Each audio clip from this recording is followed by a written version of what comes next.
everybody, it's me. It's Pseudo. Yay. Or Josie Pseudo Howarth or Swagzilla, however you want to refer to me. There we go. It's Top Draw. It is episode 4.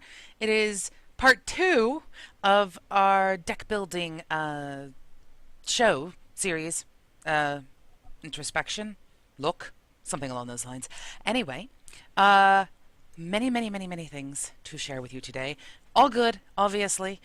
First off, thank you for showing up on a Wednesday, hump day that it is. Hopefully you are warmer than I am. My hands are freezing. Not much I can do about that.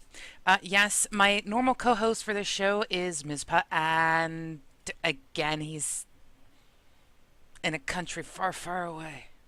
And as such, it is just me that you are getting tonight. Hopefully, I was hoping that Marsh would be around because I wanted to pick Marsh's brain some more. But, that's okay. To let you guys know, as a reminder, the very first look we did into deck building, we had Marshmallow on with us, and Marsh was guiding or introducing terms that some people had not heard of or were unaware of, and yeah, that's kind of the way we're going to be going today. Let's see, couple things to start off with. If you run into problems on this chat, we do have an IRC chat room, and it is something that I do watch very closely. I like put my eagle eye on it, and it actually should be this way, or is it? But anyway, I eagle eye watch that on the other screen while I am actually doing shows as well. That's in case Twitch goes down, or in case the show's not even on, but you still want to come say hi. Please do. 2 ways you can get there. You can go through globalgaming.net if you have an IRC client and you're familiar with how those things work. And for those of you who are not familiar with it, you can just go to MMOBuff.TV/chat. Oh my gosh, we added it to the site. And it's like a slight purple color, which is just awesome to me. So you can join there. Yes, and for those of you who watched our Monday show, or my Monday solo show on The Soloist, I announced that there was a new competition. That competition is now live. Swagzilla brings more loot, and Swagzilla is a happy girl about it. So you can actually go to our website, MMOBuff.TV, and you'll see 2 guys talking about you having to click a link or a picture. And it's sort of in the right-hand upper side of the page. Highly recommend checking it out. Highly recommend participating because I'm going to give away 3 gift boxes for the holidays. And what's going to go inside them? Only Swagzilla knows. So it's kind of like this Secret Santa / not quite Secret Santa / I don't know, holiday elf / Winterfell thing. Take your pick. I mean, there's a lot of ways that you can classify it, but yeah, there's a new contest up and about on that. There is no raid icon for me today, believe it or not, Fistone, because it's not necessarily a raid so much as Swagzilla went into her oubliette and found things and went, I need to clean up for the new year. So otherwise, I would have a raid icon. Actually, what we'll probably do is, when I go to announce the winners or what have you, when we go to do the show of the year, which is what this contest is about, I will probably do raid icon again. I don't know. Did you like the raid icon? I thought it was adorable. But then again, I'm easily amused, so. But yes, the contest in this particular case, we are looking for what you guys believe to be the most insightful comment, the most interesting discussion, and obviously the funniest moment. This is part of our end of the year show that we're going to be doing. We're going to do a countdown. I will randomly select 3 people who make submissions. Feel free to submit more than once if you have 9 different things that you think are funny or what have you. But, do keep in mind that we also want the most insightful comment or the most interesting discussion to you guys. And don't think it has to be the whole episode because that just doesn't work. That's kind of silly. What you really should do is we have been known to go off onto tangents or have a particular topic of discussion lead further down a path than we meant it to, or, bring up something that we wouldn't normally think of, like Gaffney tape or something. So feel free to just keep submitting different things. And yeah, I'm not going to limit you guys on your submissions because I am basically holding a poll, and this is a very unofficial but official poll for the show of the year. So, but yes, let us see. So today is all about TCGs, SCGs, and CCGs, which is basically card games. However, we focus more on the card games that you play online because we're an analytical voice of online gaming, so it kind of makes sense. You get what I'm doing there? See how I did that? Anyway, so let us go back. The very first thing I want to do is I really want to give a very special thank you to Alessandra. After our show, after our Top Drawer show 2 weeks ago, because I was sick last week and we didn't have a Top Drawer show go out. Sorry. She sent in to us a starting guideline of the different terms and things that we were introducing, that we were talking about. Because, the last thing I want to do is have someone come to the show and go, I have no clue what you're talking about. I want to help people learn how to play TCGs. And every TCG is different. Every SSG is SSG. My brain is obviously not fully online, but that's okay. I'm not drinking coffee today, and that's probably what's messed my brain up. But yes, so we have our SSGs and everything, and all of them have different strategies to winning, different directions. However, there are common terms that are sort of bantered around, especially considering the fact that, Magic the Gathering, which is like the original trading card game, except tabletop oriented, has been around for years.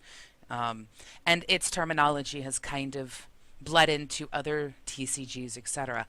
And that, to me, means that if you are just picking up a game for the first time because it looks cool, your best friend is playing it, etc., it helps to have some terminology, so if you're doing research or you really want to learn how to play it well, you at least have foundation to go with. So that's kind of what this little series is about. As a reminder, I did challenge Mizpa to a Hearthstone battle, and that is going to be our last Top Draw show of the series, that I am going to take him head-to-head, mano y manette, and put our things together. It's going to be an interesting competition because Mizpa's actually put money into Hearthstone, whereas I have not. And Mizpa also has that Tuesday streaming thing that he's done for quite a while now, whereas I am just someone who really finds it interesting, is trying it out, and trying to do my best. So, but I'll get more on that later because I've got something special to bring up on that. So, instead of me going into like all the news of all the different trading card games that are out there, etc., let's just dive literally right in and cover the things that we've discussed previously. Make certain that at least those of you who are kind enough to be here on a hump day that is absolutely blisteringly cold, at least where I live, and make certain that we're all on the same terms or same page together before I bring some new ones in. So yes, and I want to thank you, Marsh, for your help with bringing these terms up as we help to learn how to build a deck. And also, like I said, Alessandra, you were the one who put these into some kind of outline. And these are terms, by the way, that I plan on putting on to MMO Buff in a special section specifically devoted to trading card games, strategy card games, and obviously collectors card collecting. See, not all there, but that's okay. So one of the things, one of the terms that we were talking about is archetypes, player archetypes. Now, does anybody remember the 3-player archetypes that we were discussing? Yes, there are more, but there is just a common 3 types of player at least, for not the necessarily metagame.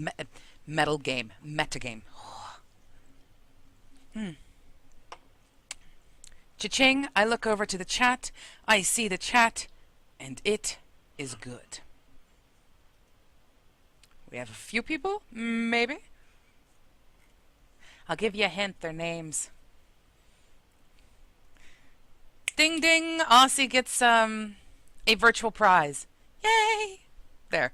Virtual jazz hands is what I'm going to give people today, because I can't just like hand you stuff through the screen. So virtual jazz hands. Yes, we have the Timmy, we have the Johnny, and we have the Spike. Now, why we were discussing that this was important was because if you understand your play style, it helps you to, or at least if your enjoyment style, it helps you to build decks that you enjoy. Now, there is a big difference between a draft deck and a created deck.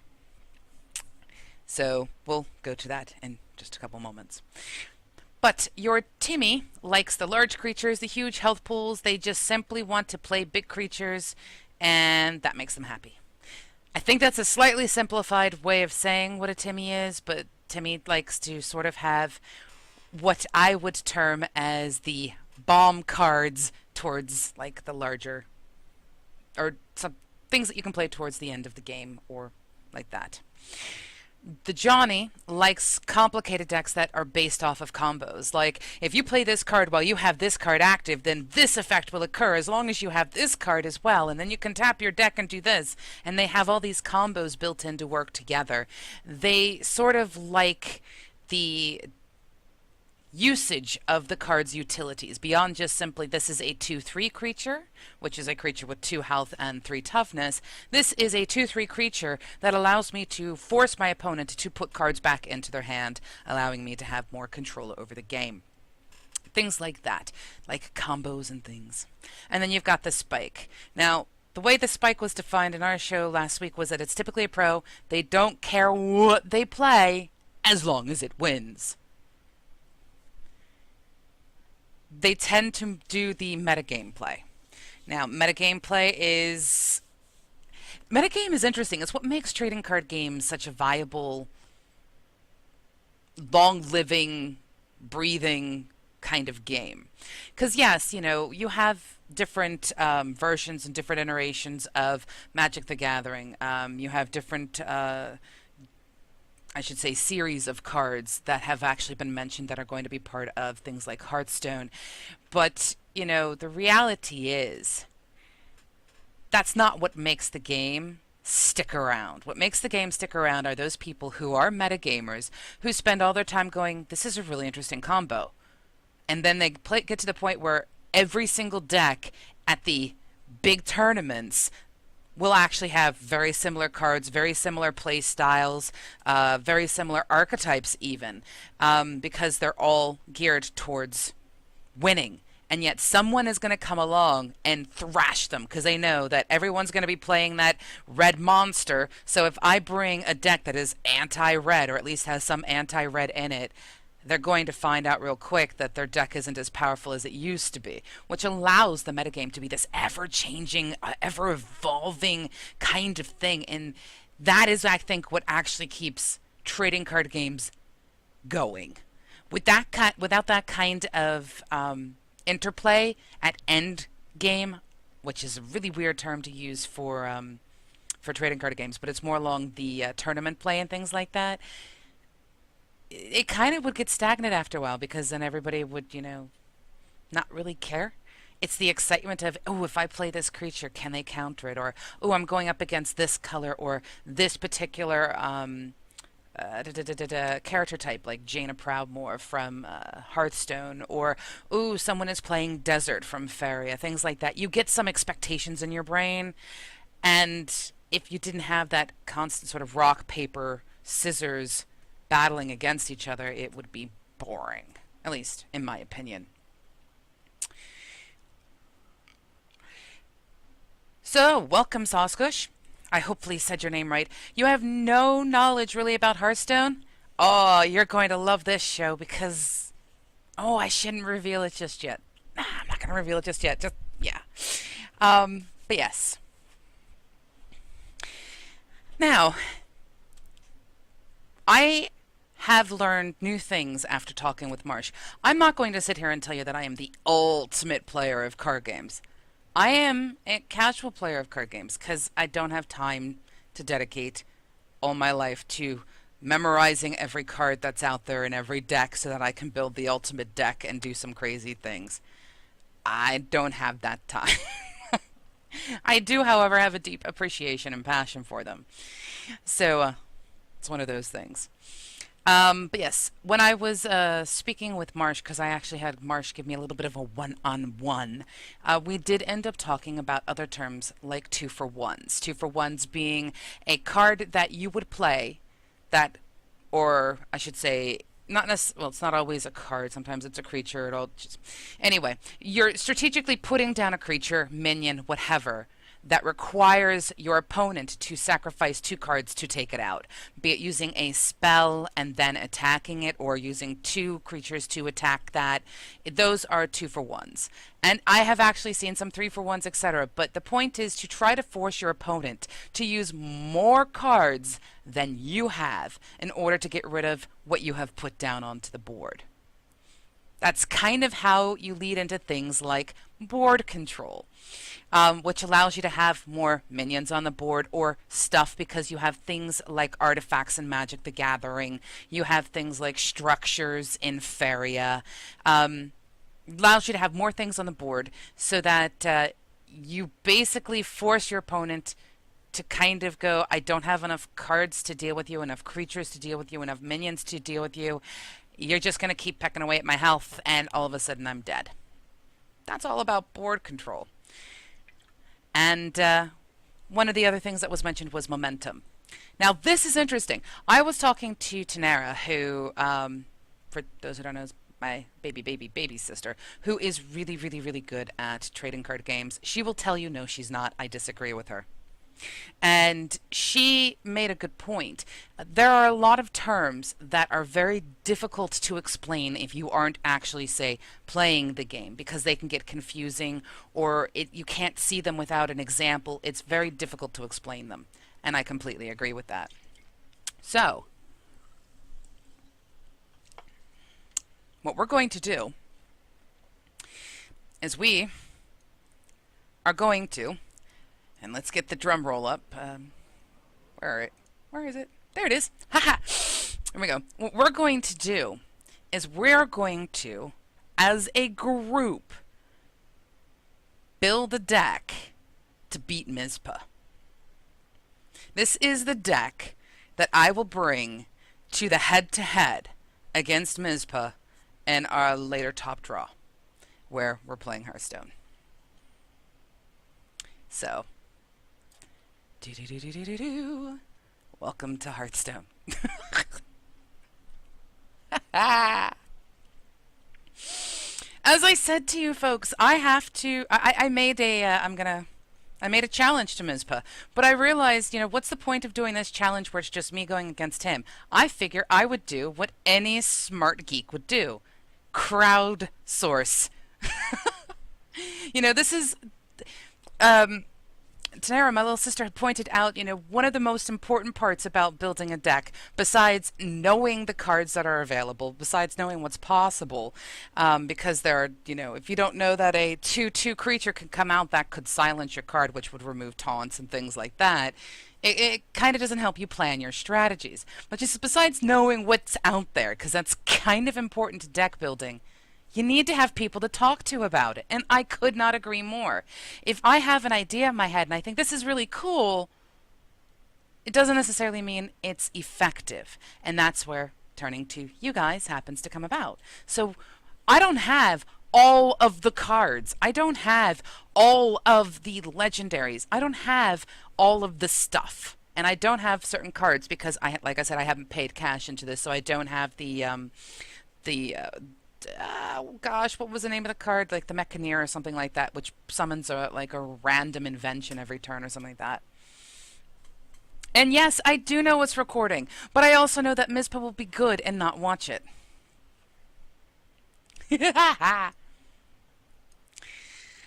Right.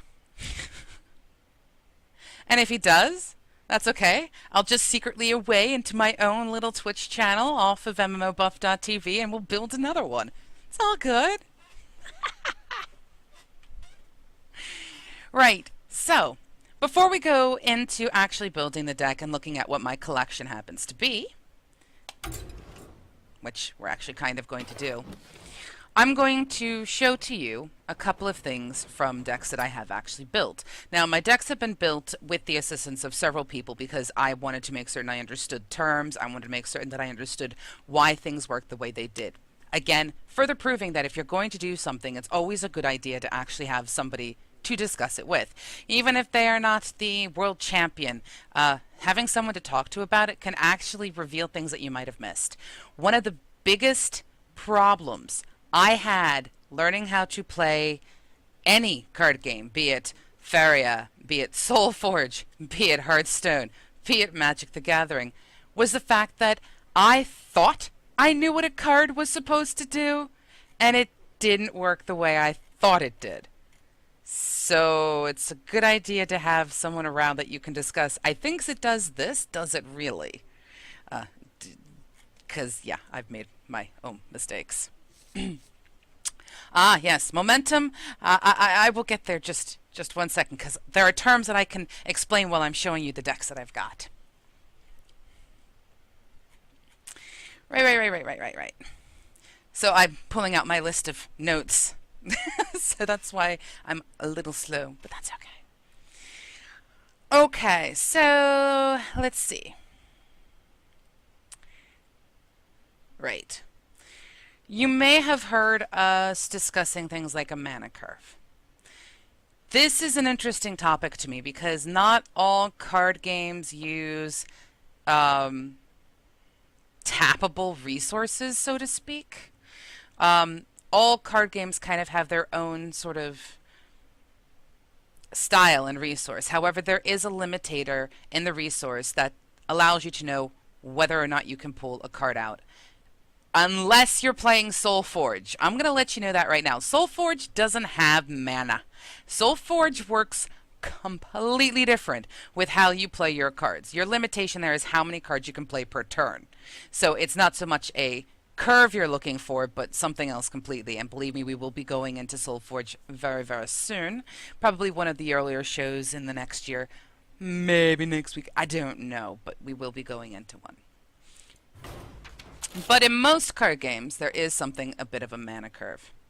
Now, as you can see here, as I hover over my custom pre-stack, there is sort of this slight little line that starts off with the 0, 1, 2, 3, 4, 5, 6, 7 plus. Now, this tells me how many cards are going to cost me each mana type. Either 0, 1, 2, 3, 4, 5, 6, 7 plus mana. Now this is interesting, at least within Hearthstone, because in Hearthstone you are guaranteed a resource addition of 1 mana every turn, up to 10 turns. And for those of you who were not aware, if you have a card that increases your mana gems and you are past, or you have exactly 10, you actually get a card from that. I learned that. I didn't know that. It's kind of nice to know because it helps you get through your deck quicker. Or look for that card that will solve that problem of what your opponent just put down in front of you. So, mana curve. This is pretty much the cost or visual representation of the cost of your deck. What it's going to take you to cost or cast these cards. Now, you can look at this and you'll see that I have a what is known as a front-loaded deck, which means most of the cards that I have are at a low mana cost value. Now, if we look at my Paladin deck, you see that it's not so front-loaded. It sort of has this sort of middle balancing act going, and that is because of the way Paladin cards work. There are certain cards that are just very powerful, and they are a 4 mana cost. So it kind of has this slower start and then a lot of 2 cost cards. And it peters down a little, but then it's got like 4 is like the big thing. That's because of the type of cards that are available. So for example, if you look here, the Hammer of Wrath is 4 mana, Consecration, Blessing of Kings, True Silver Champion. These are the big Paladin type cards, but they're all 4 mana. That's why the curve has that kind of flow to it. No! My Paladin.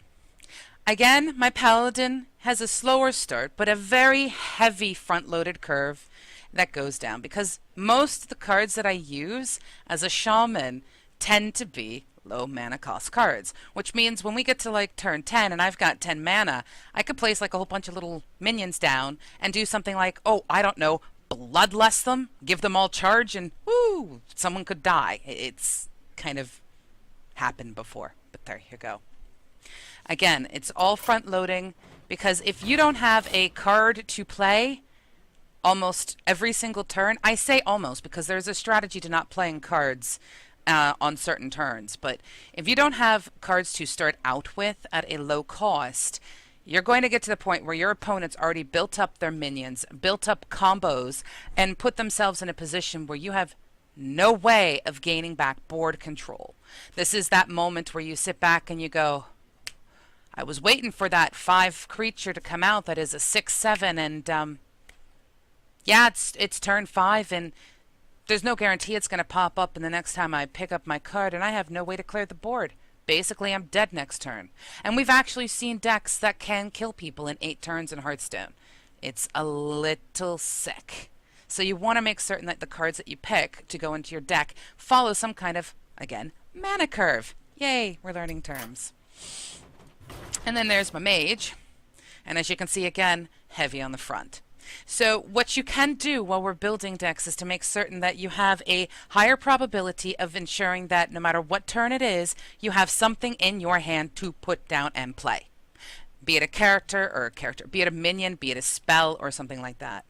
One of the interesting things that I found while playing against people is that I have found that some classes, in Hearthstone at least, will use their hero power because they can't do anything else. I think in some respects that's kind of a waste, because it means to me that you've lost a bit of momentum. And now we get to go back to the momentum terms. And yay, shaman. If I called it something else, I do apologize. I'm all excited. Right, so let's see. When it comes to momentum, this is the pacing of your game. Now, momentum takes a little bit of time to build. And in a way, mana curves actually help you see a momentum that could be built. You can look at this and you could probably gauge, based on statistical probabilities, that by the time we hit something like turn 4, I will probably have 3 cards or 3 minions out on the board if you don't get rid of them. That's just probability talking there. So it's a matter of keeping the flow going, being able to put your minions down, being able to clear the board of whatever minions get put down by your opponent, and obviously continuing to peck away at their health like a woodpecker. Now, momentum, this is such an interesting one, because as we've discussed, it's a matter of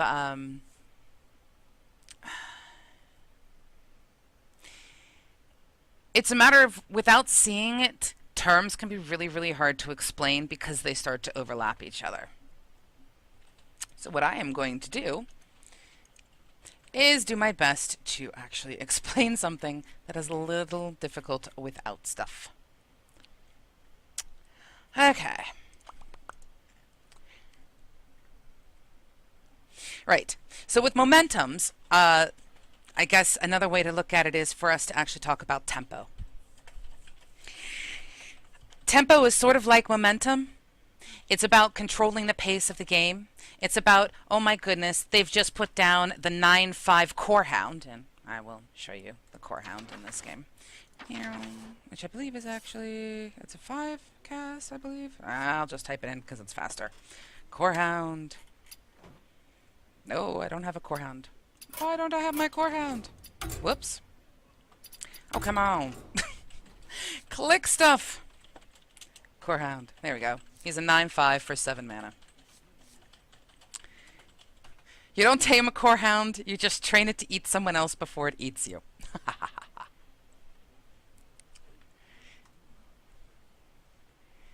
Momentum can be a bit like trying to prevent your opponent from gaining ground, but it's at the same time trying to ensure that you are gaining ground. And it's done through controlling the pace of the game, controlling the tempo of the game. For example, in things like Magic the Gathering, or you can even do it here if you have the Rogue, you have a card that allows you to send back a whatever your opponent played back to their hand, which basically negates their turn, which means, haha, you spent all those or all that mana, or you tapped all those lands, and you can't do anything. You've lost your momentum, and it's a matter of controlling the tempo of the pain. The pain.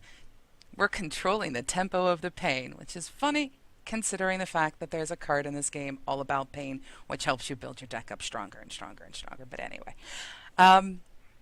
But yes, it is about controlling the pace of the game. And there are a variety of ways of controlling the pace. For example, using those 2-for-1s, putting down a card that requires at least 2 cards from your opponent to get rid of them. That helps in some respects control it, because they're using their resource, and for example in Hearthstone, they're using their mana to have to take care of something where they could have used it to do something else like attack you.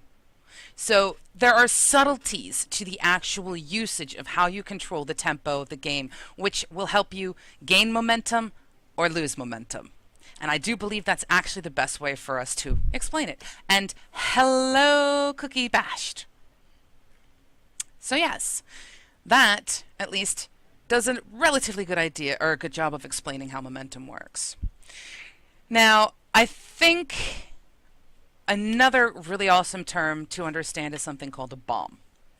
This is a new term to me. I actually learned this term for the first time today.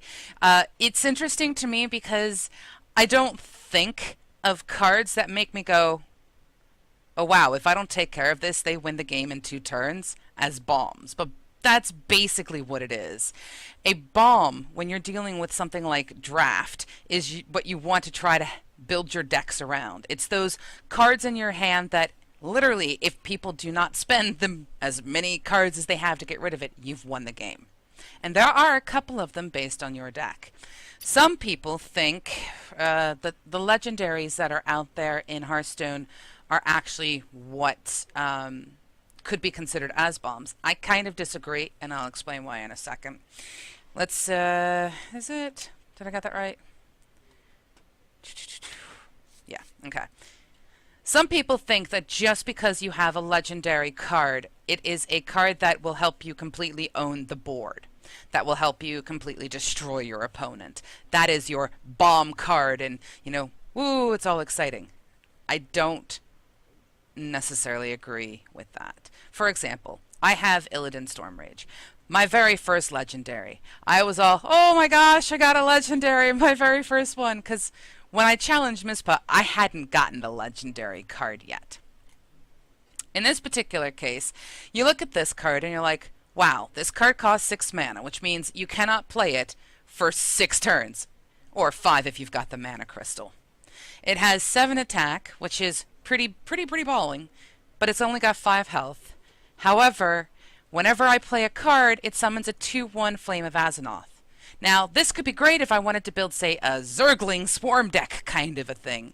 The problem is, in Hearthstone, you are limited to how many minions you can have up in your board. Now, because of that, this means that, technically speaking, this could get to a point where you have a whole bunch of 2/1s, and they just fly over them and attack you because you have no taunts anywhere, or they have cards that they just completely ignore them, and it's like, oh wow, you've played a 2/1, it's got 1 health and 2 attack, and I've got like these 5/4s and other things like that. This card can be really horrible. However, at the same time, if you were, say, playing a mage deck which was very spell-based, this could be very powerful because you're constantly playing spells and you're getting a free minion. So, just because a card looks really good doesn't mean it is. And just because a card seems kind of really horrible doesn't mean it is. It's a matter of the type of deck that you play and how you utilize those awesome utilities, which is amazing. Let's see.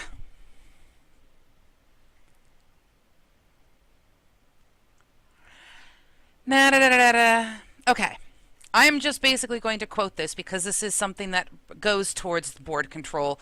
It goes towards gaining momentum. It goes towards keeping tempo going in the game or controlling the tempo of the game so that you can gain momentum versus them, etc. And it's something called advantage. Advantage is a term that usually refers to the gaining of incremental advantage over your opponent in key game concepts.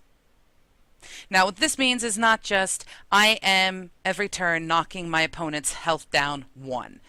That is helping to build an advantage, but that is only one part of a trading card game. There is also the board control, like we were talking about, having more minions than they have, or having minions that can take them out or force them to sacrifice 2 cards to take care of your 1 card. That kind of control is also important. There's also resource control. Now, it doesn't necessarily work this way in Hearthstone, where in Hearthstone you have mana coming to you every time, and the only time you really lock yourself out is if you're a shaman and you overload yourself, which is a little OP. Overloading means that, let's say that my next turn I'd have 10 mana, and I play a card that has an overload of 2. 2 of those mana are locked out for the next turn because I've overloaded my mana bar. Now, in other games such as Faeria, resource control, and even in Magic the Gathering, Soulforge doesn't have resources like this, so it doesn't quite work this way.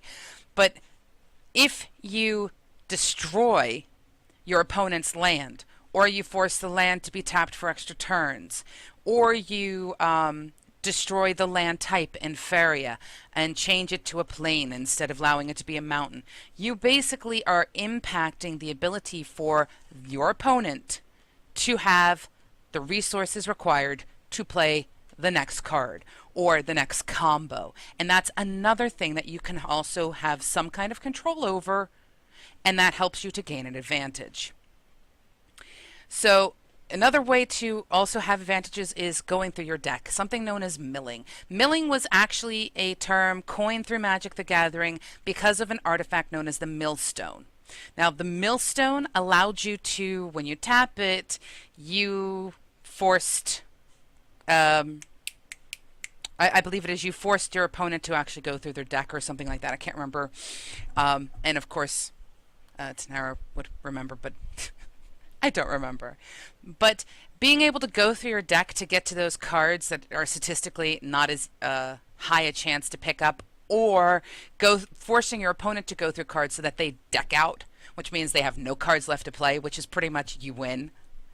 Doesn't quite happen in Hearthstone, might I add. I've yet to run into a situation where I've seen either myself or somebody else get to a point where they deck out. But it is a win condition. So being able to control how the cards are put into your hands by going through your deck, and the cards put into your opponent's hand going through their deck, how many cards you have in your hand at any moment in time per turn, because it's not always a wise idea to play every card available and to spend every bit of resource that you have. It depends on the card game, depends on the situation. Being able to control the board, being able to control the resources that are used, and little things like that. All of those tiny little things.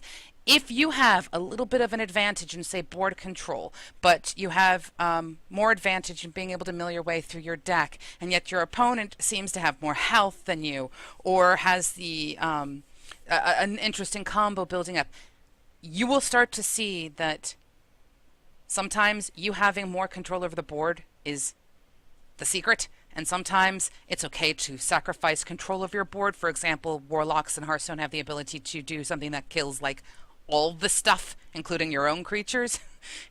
You can build some rather interesting sacrifice decks, might I add. But yes, thank you, Aussie. By having control of those little things, you help to build an advantage. By building your advantages, very slowly you start to build up your momentum, which helps you control the tempo of the game, which in the end helps you to get to your win conditions. Hopefully that all kind of fit together and made sense. That is a really big part of what makes the trading card game fascinating. If it was just, do you have any 2s? Here, go fish. If it was kind of like that, it would be boring. But because of the fact that there is more strategy involved than just, am I playing every minion that I have? It's, am I attacking the right minion with the right minion? Am I making the right play to sacrifice this creature for that creature?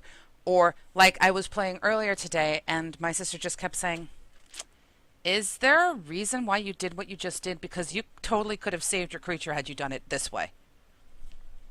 Oh, well, there you go. Having that kind of knowledge helps you to build your advantage, helps you get where you need to go, and hey, woo, we've learned new terms. It's amazing. It is awesome. Right, now, my question to you guys is, should we look at building a deck this week or next week? Because it will take time to build a deck. Because custom built decks take an awful lot more time and a different strategy than draft decks. And in fact, I think that's something that's worth discussing. So yes, we will postpone actually doing that until next week. We will build next week, but yes, anyway. Draft versus created custom decks. There is a difference. Thank you, Aussie. But yes, there is a difference between the two. Now, some people find more enjoyment out of custom building their decks because they have, like, just got this really, really awesome card. For example, and I do believe it is my Hunter card. It is a Hunter card that I believe is 4 mana. Nope, that's not Hunter. Hunter, Hunter, Hunter, Hunter. Oops. Doop. Presses the button. Or is it 5, 6? Ah. Just show me Hunter stuff. Hunter.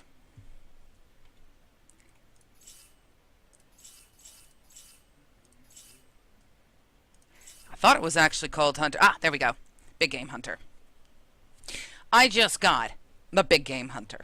This, at least in Hearthstone's term, because of this little purple, little diamondish thing here, means that it is a epic card. This I just got, and my first thought was, oh, interesting, can I build a deck around it and make it useful? Reality is kind of not really, because you can only have 30 cards in your deck in Hearthstone. You are maxed out at 30. You must have 30. You cannot have less. You cannot have more. You have 30.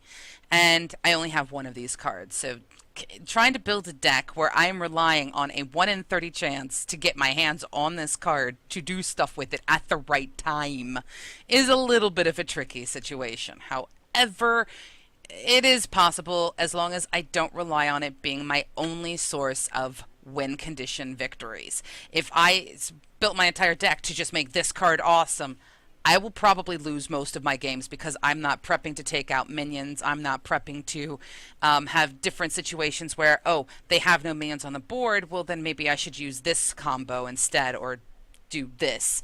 So, you know, when you go to create custom decks, the inspiration usually is, oh my gosh, this is awesome. I do believe the obsession that my little sister had when she was building one of her custom decks for Magic the Gathering was the fact that she had the ability to get her hands on, I think it was Swamp Oozlings, or not Oozlings, but it was a very specific card, and she had the exact amount that she needed in order to build a pretty ballin' deck. And, you know, at that point in time, it's a matter of, ooh, this is interesting, can I do something with it? Or is there a theme that I could base it on? For example, in Magic the Gathering or Magic Online 2014, or no, that's a completely different. Magic 2014, when you're playing through the storyline, the campaign against the AI, they have certain theme type decks.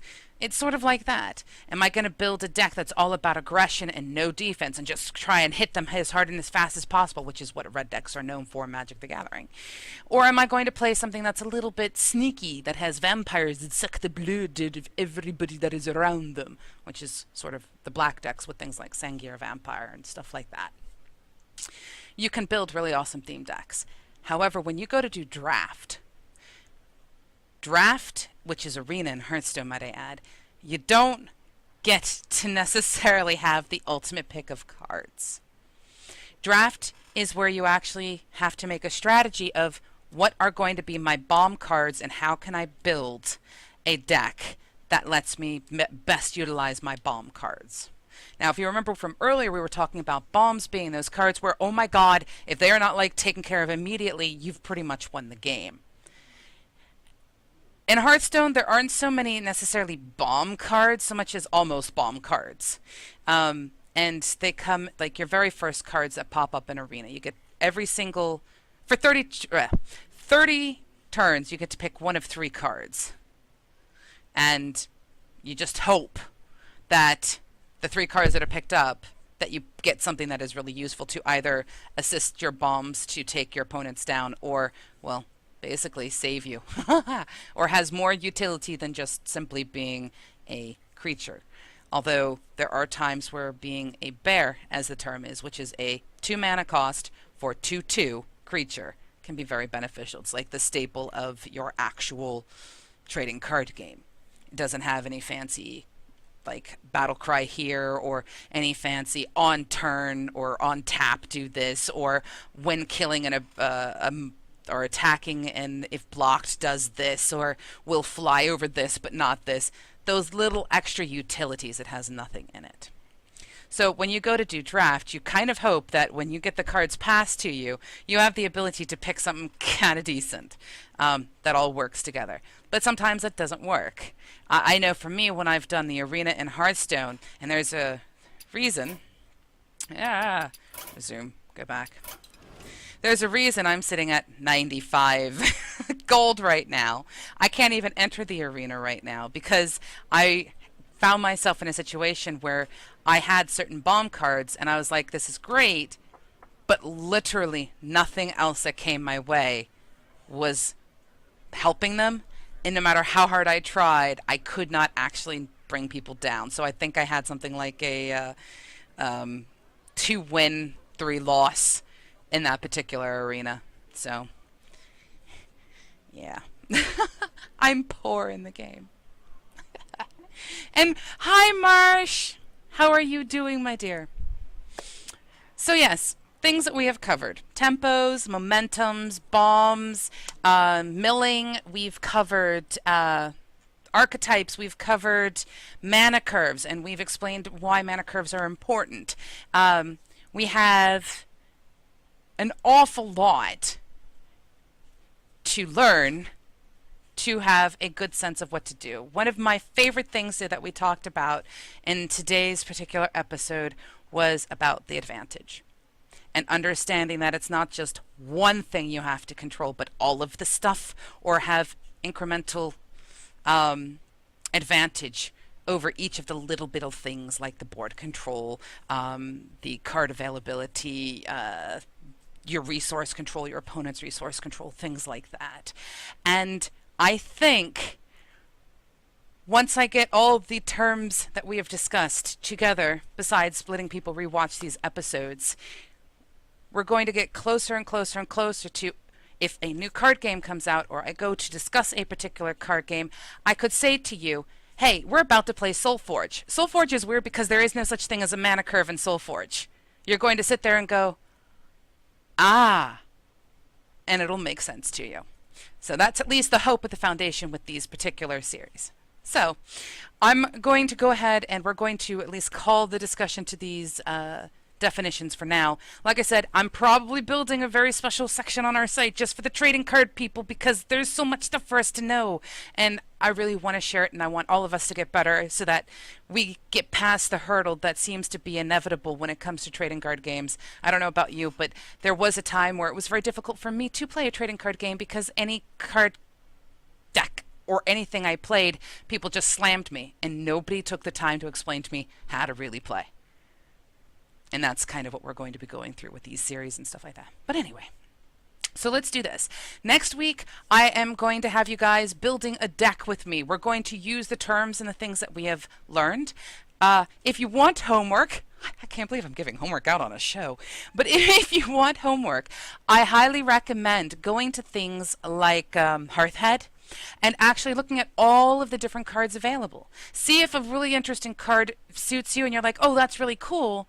And then send me an email, Pseudo at MMOBuff.TV, and tell me what card it is. Maybe I have it. Maybe we can make a deck based on an idea that you find interesting. I'm also going to be setting up in our Reddit a little section or a little comment thing. So if you have a card that pops up that you think is interesting or you have a deck concept idea, let's talk it out. Because like I said, I firmly agree that besides knowing what the cards do and actually know what they do, not assuming you know what they do, but knowing what cards are out there, knowing what they do, but then turning to people and talking about it, doing that crowdsourcing to make certain that you guys are all sort of on the same page and you get it and you help each other, check to make certain that you've got the right understanding, is actually going to help to build the games and the decks that in the end people sit there and go, ooh, that's kind of cool. And yes, there are going to be people out there who are proper metagamers who will never ever tell you their strategies or as to why they've done the things they do, but that's not who we are here at Top Draw. So let me go over a couple of things. Friday, remember Cosmotronic. We are discussing the medic class. Oh my god, I can't believe they released that. We will probably talk about the engineer as well. Oh my gosh, what are we going to do? Gazimoff should be back. I don't believe I'm going to have Mizpa, so it's probably just going to be me and Gazimoff who are going to be handling the Cosmotronic. Don't forget about the Holiday Swagzilla Oubliette contest. Pick stuff. Help me, build the top 3 funniest moments, the top 3 insightful comments, the top 3 most interesting discussions. Help me to help you. Help me to help you.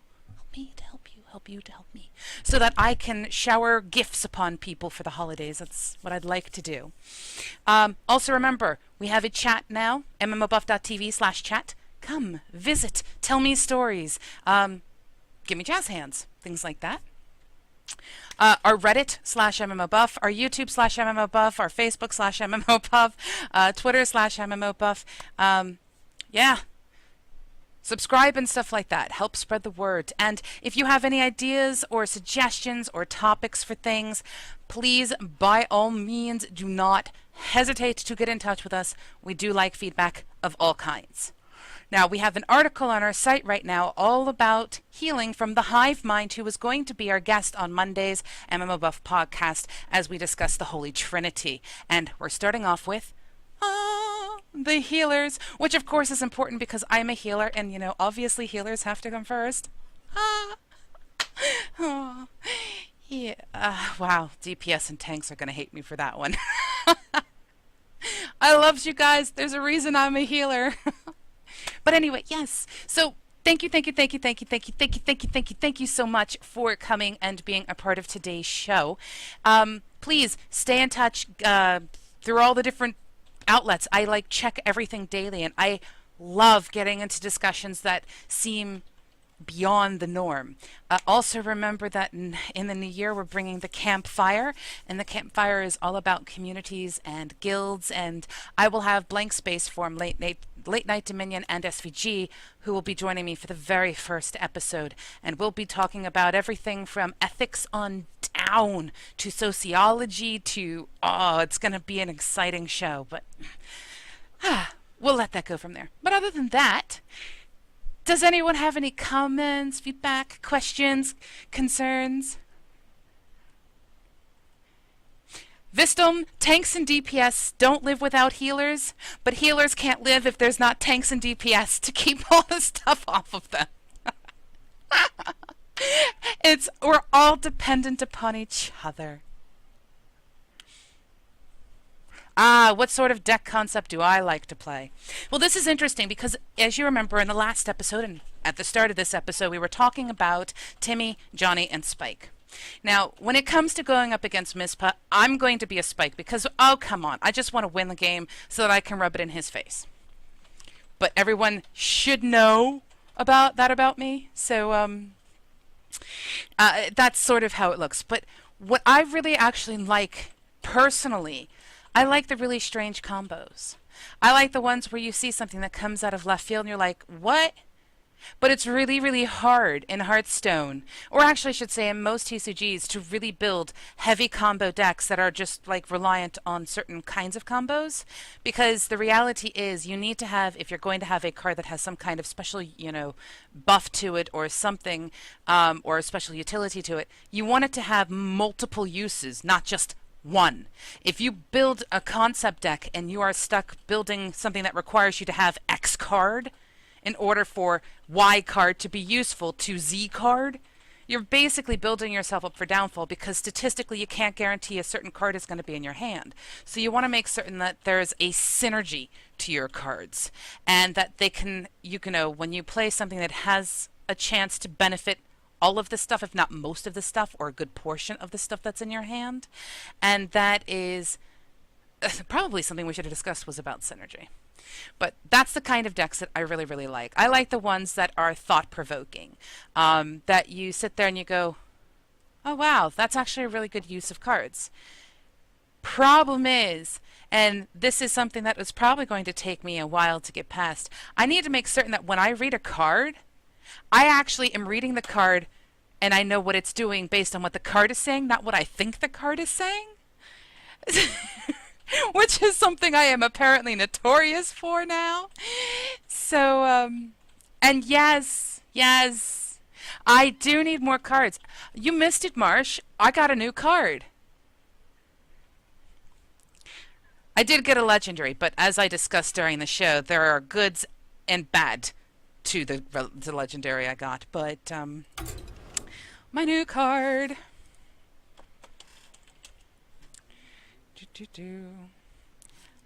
Look! I got the Big Game Hunter! Yay! I also think, by the way, and some people may not agree with this, there is nothing wrong with using a deck that was created by somebody else. Doesn't necessarily mean you're going to do it justice, but it might help you learn strategies that you didn't think of before. So researching the decks that are played by other Magic the Gathering players, or Soulforge players, or players of Faria, or players of Hex, or players of Scrolls, researching decks like that can help you to learn. Which is why I'm a huge fan of crowdsourcing when it comes to card games. Sharing your ideas, sharing your thoughts and things like that is going to be, in my opinion, the most beneficial way to learn how to play a game. From there, someone may say something and you go, oh, if I did that and I mixed it with that card and that card, oh, it would be awesome. Give it a go. Oh, I should say, and this really should have been at the very, very start of the show, the third most important thing, or actually I should say probably the second, because I would actually put it just probably a little bit ahead of discussing deck ideas and concepts with other people. And number one being knowing the cards is very, very important. Not just the ones that you have and how they interact with each other, but what's out there. But the other sort of like number one thing is actually playtesting. Taking the deck for spins repeatedly, because the reality is the more you play a deck, the better you get at anticipating what cards you're going to get, because not everybody has the brain that's going to sit there and go, oh, it is turn 4. I have in my deck a both 1 in 16 chance of getting this particular card. I will probably draw it on this. Not everyone's going to be that statistically minded, but the more you play a deck, the better you're going to get at it. The more you're going to see the weaknesses and the strengths of it, and it can help you build another deck. So playtest. And that's when you can actually get to crowdsourcing, because you go to your friend and you go, I have this deck. I must try it against you. And then you playtest the decks to each other, and you can try it against different things. So yes, playtesting is super, super, super important. And seems that Marsh agrees with me. Yes! When it comes to crowdsourcing. Might I add, Marsh, that actually came from my baby sister, Tanara. She was all like, it's kind of important to discuss cards with people. Which is sort of kind of anti-intuitive. If you wanted to, quote-unquote, be a top game player, you kind of don't want to share what your deck has in it. But, at that point in time, if you're playing in tournaments, you probably have like 12 different decks anyway. So... And Vistom, I agree with you. When it comes to any kind of game that you play, being able to share and, research things and stuff like that, it's incredibly important for good gameplay. And in fact, for me, I would classify it as it is a requirement for me to enjoy a game. If I do not have people to discuss a game with, even if it's a solo player game, for example, I've just recently started playing Dishonored. I am playing it with a friend at the same time. Because even though it's a solo player game, it's, I'm experiencing the story, we can laugh about it, etc. If I don't have that, I don't enjoy a game as much. So I am always going to put people above anything else. But that's me, and that's why we have the campfire coming next year. It's so weird saying next year, and it's not even that far away.